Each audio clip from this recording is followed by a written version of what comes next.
Hello everyone, and welcome to another episode of Get Your Wings, the Aerosmith podcast, hosted by yours truly, Rob Mars.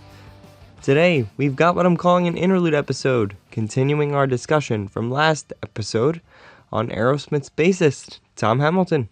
We did speak about 12 of the bass lines that he has within Aerosmith's career, and we put them all in a bracket, came out with Mama Kin on top. That was pretty fun. But while doing some research for that episode, I did find out something else I wanted to cover about Tom outside of his musical career, as well as some information about his current band, Close Enemies, that has a record coming out. It's due out on March 13th of 2026. So that's what we're going to cover today. Starting out on the non-musical side, I found a Tom Hamilton business venture, ladies and gentlemen, and this venture is unlike anything else I've really ever seen. It's quite interesting for a member of my favorite band to be doing, honestly. But you, I, and anyone else in the world can go to obscenies.net right now and purchase obscene-type Beanie Babies. That's right. Tom saw the obsession of the Beanie Babies in the 90s with his kids, and there was also an alternative to Beanie Babies, apparently, that I didn't even know about, but he mentions them in his speaking about the conception of this idea called Meanie Babies. And so he thought the next logical step was Obscene Babies. Of course, being a rock star, it makes sense that his mind would go to this type of plush toy, ladies and gentlemen. I'm not going to go into intense detail, but they are a bit crass and obscene, as it is in the name. There are plushes such as Robin Redbreast and Scrotilla the Hunt, each with their own limerick personally written by Tom himself. If you go on the website, you can purchase any of these. You can look at all of them. Quite honestly, they are quite funny as a gag gift. And despite being a little disgusting, they also are kind of cute.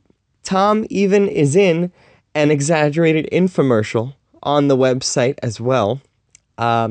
It's pretty funny, and one of the actors in it talks about the benefits of getting their obscenity and having more productivity at work. I highly encourage you guys to check these things out. It looks like Tom initially wanted to get this off the ground in the late 90s, early 2000s.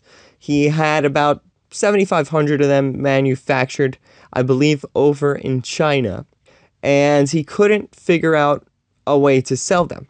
So he had them sitting around, and at that point, when he did try to get it off the ground, they were originally called Obscene Babies, so I think he heard from some lawyers over at Beanie Babies that he couldn't call it that. Simple fixed, he dropped the babies portion, and they were just straight up Obscenies. Then from there, while they were sitting in his basement, his son got a hold of one and brought it to school, showed his friends. Of course, that didn't turn out so well. He made his way to the principal's office. So then his wife, Tom's wife, decided that these things had to go. So the dream of getting Obscenies off the ground had died up until the mid-2010s. By this point, Tom's kids are grown, and he doesn't have to worry about any kind of impacts on them or their school life, being made fun of, anything like that. So he brings them back up for sale online. And now anyone, as I said, can go purchase these things. So it's a pretty funny venture for one of the five bad boys here. And I wanted to cover it. I'll put the link in the description for you guys. I really encourage you all to go take a look at what's available on sale on the website and watch the infomercial. It's quite funny, honestly. And a different change of pace for a podcast here that that covers a band for their music. So that was one thing I wanted to get to. But also here, on the musical end, we do have Close Enemies. So this is Tom's new venture. They started back in, I want to say, late 2024. they had their first gig in Nashville, which is pretty funny because Nashville is where Steven went to record his country album back in 2016 or so. And he lived there while recording the album. Obviously, he worked with some songwriters. He was signed to Big Machine Records and things like that. But it's just interesting to see that another new band from one of the members of Aerosmith is getting their start over in Nashville. Anyway, they started out with that show in Nashville. And beginning 2025, starting in January, running through August, they released 5 singles. All of these singles have some really cool individual art, making them all seem like mini projects, honestly. It really feels like for a band with older members, this band really took advantage of releasing something digitally and put care into each and every single. And that's something that I'm hoping is going to translate to the album. The band's logo features a keyhole with an eye looking through it. I equate it to like the third eye, or maybe some might say the Illuminati eye. It looks a lot like that on a keyhole. So those two elements pretty much exist in all of the single covers except for one. The band, while releasing these singles, did a couple of dates throughout the New England and Northeast area of the United States. And then at the end of 2025, they came back with a couple of more tour dates that were then cut off due to some scheduling conflicts with some people in the band, and then reignited here in the beginning of 2026, leading up to the album. So the 5 singles as they came out in order are Sound of a Train, Inside Out, Sweet Baby Jesus, Rain, and More Than I Could Ever Need. Now, I've listened to all of these a great deal. I got to actually see the band at a small club called the Iridium in New York City at the end of last year. And prior to this, to be honest, it took me a little bit to catch on with these singles. Sound of a Train was the first one. Taught me that the lead singer, Chasen, his voice has a very soulful tone, but the lyrical content was a little bit basic for the song, but he had a stellar delivery, and the build-up for the song by the group as a whole was really good. It has a tasteful bass solo by Tom that goes into a bridge, then a guitar solo by the one they call the man with 13 fingers. Peter Stroud is manning the guitars for this band. He is apparently known for touring with Sheryl Crow for many years. I can tell you from seeing him live, he was an incredible guitarist. He was the person in the band I latched on to most while watching them live. He just has a really great tone and awesome stage presence, and he does some really jaw-dropping things with the guitar as an instrument. So he was a real show stealer and show stopper. Chasen's vocals overall and his vocal control are incredible as well. He is the youngest, I would say, just from looking at him. I haven't looked up their ages, but I think he is the youngest member of the band. Before I digress too much into going on about the members themselves, I want to continue with the singles. Yeah, Sound of a Train, it grew on me. It took some time, but it is a really cool song. Inside Out is more of a catchy tune with an immediate melody that sticks in your head. It's got some great vocal harmonies, as well as a really nice hook. That is a cool one, and it's kind of showing that the style of the band is going to jump around a little bit. Sound of a Train was more of a straight-ahead rocker. Inside Out, more of a bit of a pop rock tune, but still got a really cool sound to it. Now, the third single, Sweet Baby Jesus, for me, that was a vibe right from the beginning. It's got a funky riff and a perfect, powerful delivery from lead singer Chasen Hampton. Chemistry with all of the band members, you can tell that this is their wheelhouse. You got some awesome slide guitar from Peter.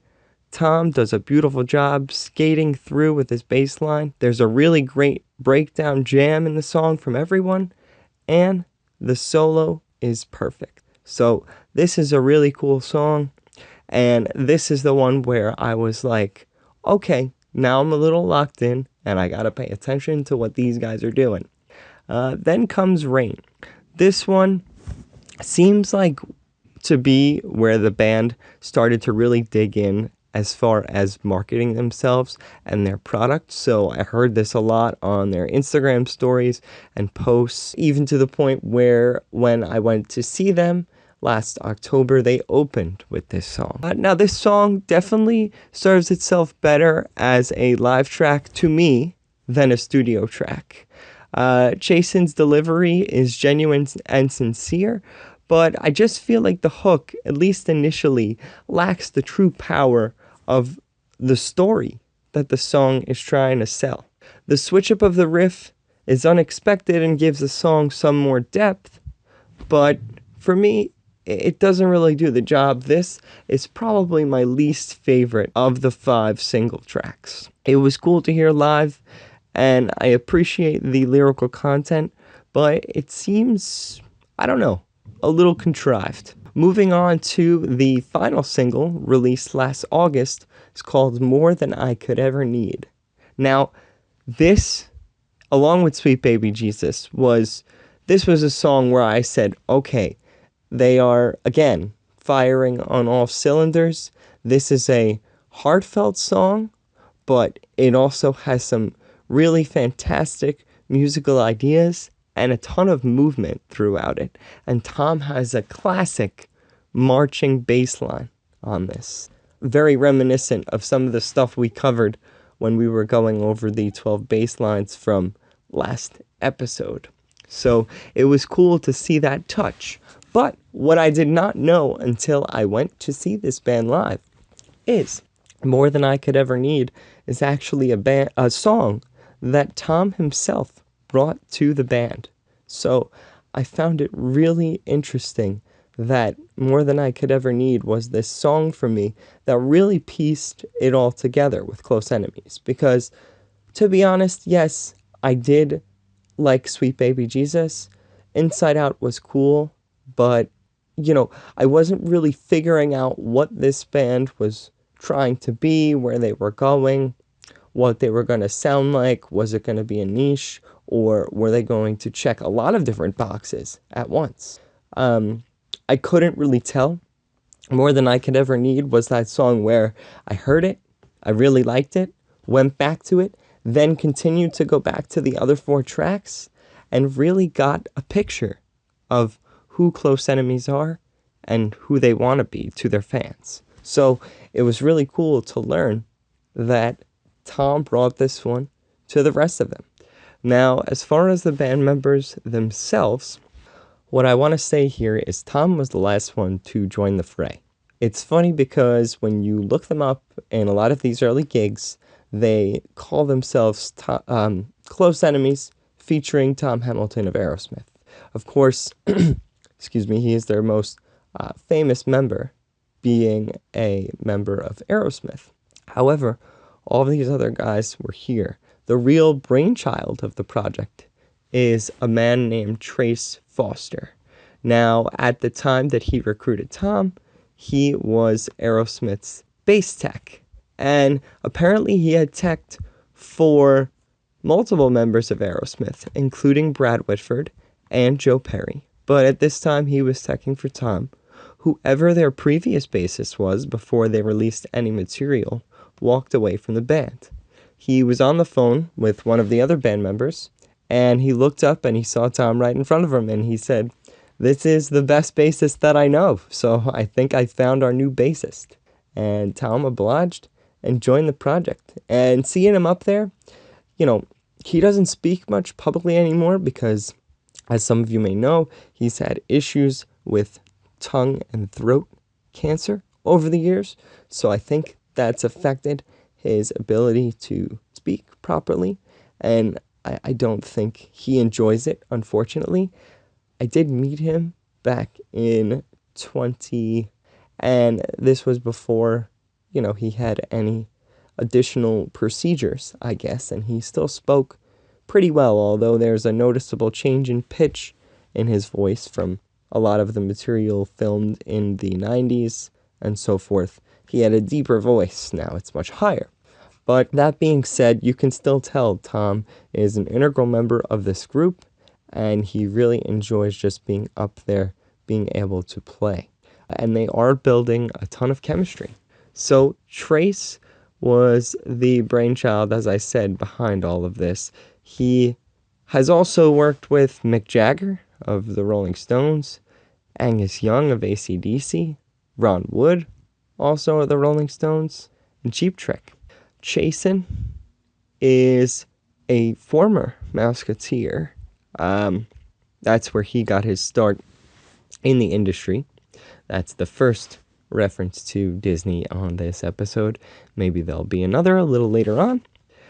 Peter Stroud, as I said, known for his time with Sheryl Crow, but also spent time with Don Henley, Stevie Nicks, one of my other bands that I enjoy, Collective Soul. And the drummer is Tony Brock. He is famous for his work with a group called The Babies. He also spent a lot of time touring with Rod Stewart, and he also accompanied artists like Eddie Money and Roy Orbison. So these guys have a ton of musical experience amongst them.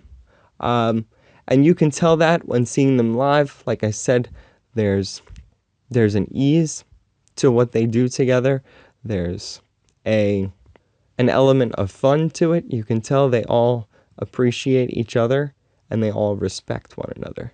And it's really cool to see all these guys with all of this shared experience in such a exclusive business that is the music industry share a small stage at the Iridium in New York back in October, where they could see every single member of the audience.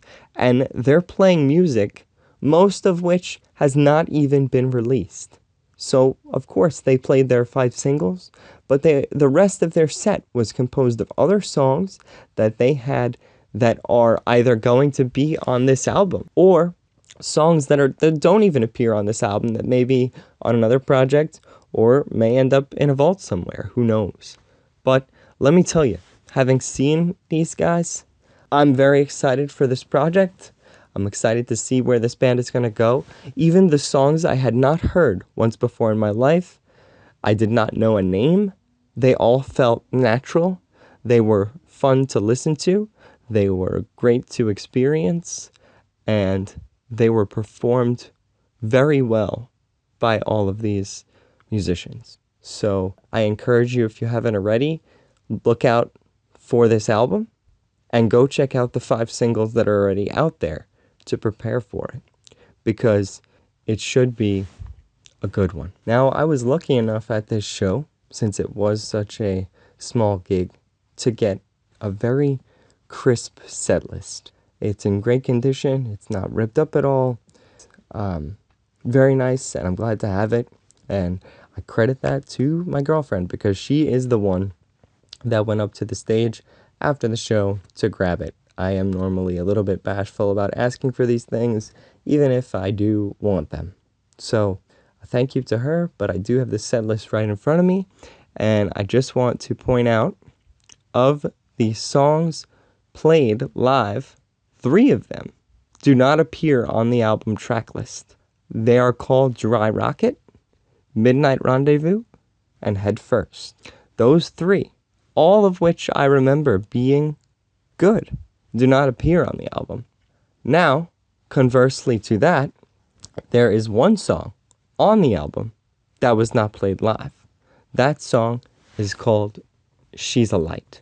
So, never heard that one, and I'm excited to see what the result of it is.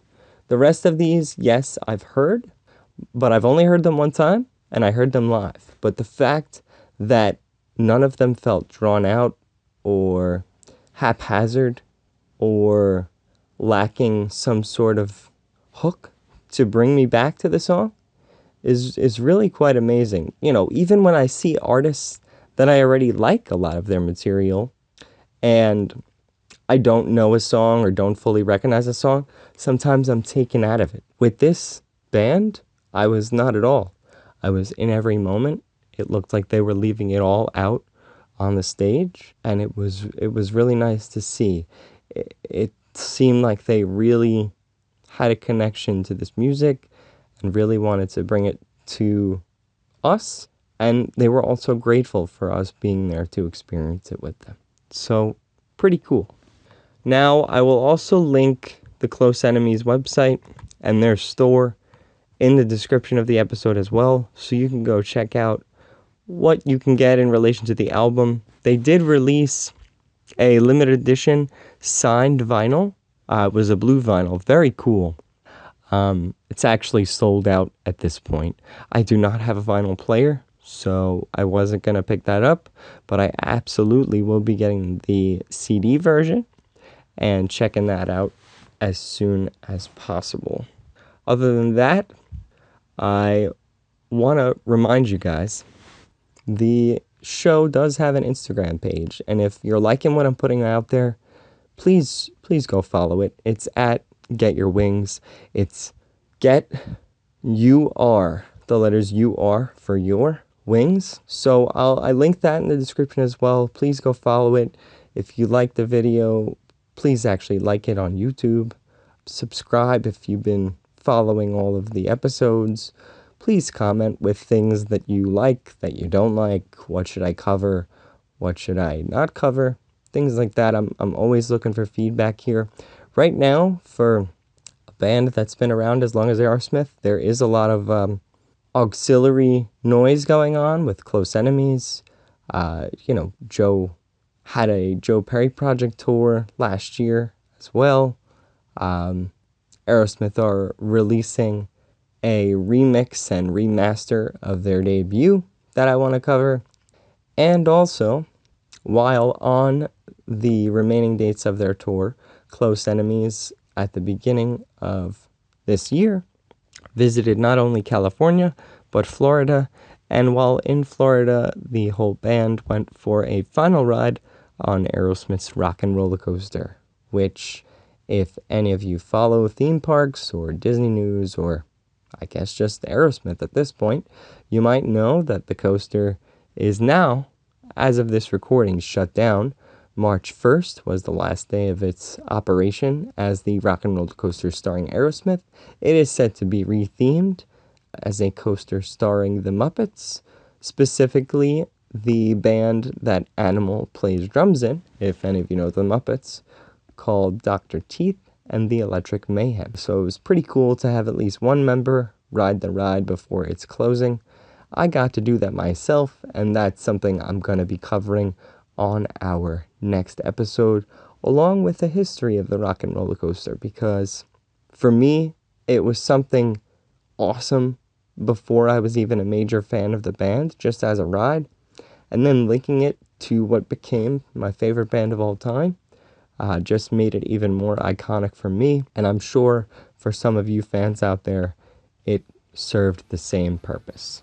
So we're going to be talking about that coming up next. I hope you guys tune in for the next one. I hope you enjoyed this edition of Get Your Wings, and I will see you on the next one. Thanks so much for listening.